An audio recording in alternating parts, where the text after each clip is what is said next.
எல்லோருக்கும் வணக்கம். இப்போது ஒரு சமீப காலமாகவே பார்த்துருந்தீங்கன்னா இந்த கல்கி அவதாரத்தை பற்றி எத்தனையோ பேர் எத்தனையோ இன்டர்பிரிட்டேஷன்ஸ், எத்தனையோ கண்டுபிடிப்புகள், அவர்களுடைய அனுமானங்கள் எல்லாத்தையுமே சொல்கிறாங்க. நானே நிறைய வீடியோஸ் போட்டிருக்கேன் இந்த கல்கி அவதாரத்தை பற்றி. இப்போது இன்னும் கொஞ்சம் நம்ம தேட தேட தேட இப்போ நான் ஸ்ரீனிவாசர், இந்த திருப்பதி, அந்த மாதிரியான விஷயங்களை தேடும்போது என்ன தோன்றதுன்னா, இப்போ நம்ம கூட இந்த கலியுகத்தில் நம்மளோடையே வாழ்ந்துன்னு இருக்கிறவர் ஸ்ரீனிவாசர்.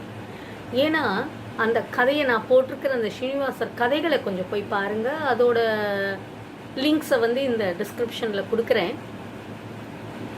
என்னன்னாக்கா அவரை கலியுக வரதன்னே கூப்பிடுறோம். ஏன்னா இந்த கலியுகத்தில் தான் அவருடைய வரவு இருந்தது.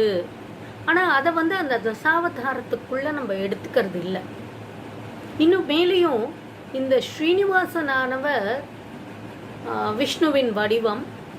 அவர் குபேரன் கிட்ட, செல்வத்துக்கு அதிபதியான குபேரன் கிட்ட கடன் வாங்குறாருனோ, அந்த கடனை இந்த கலியுகம் முடிகிற வரைக்குமே அதோட வட்டியே அவருக்கு கொடுத்து மாளாதுன்னு நம்ம தெரிஞ்சுட்டுருக்கோம்.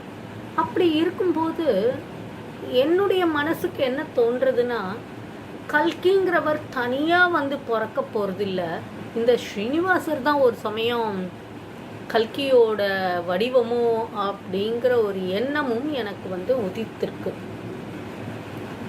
ஆனால் இதை நான் எந்த ஒரு தீர்மானமான ஒரு முடிவுலலாம் சொல்ல முடியாது. ஒரு மனசில் ஒரு தோணின ஒரு விஷயம், இதுவும் இருக்கலாம் அப்படிங்கிற ஒரு அனுமானத்தில் தான் நான் சொல்கிறேன். ஏன்னா நிறைய விதமான ஒரு கற்பனைகள் இதெல்லாம் ஓடிண்டே தான் இருக்குது.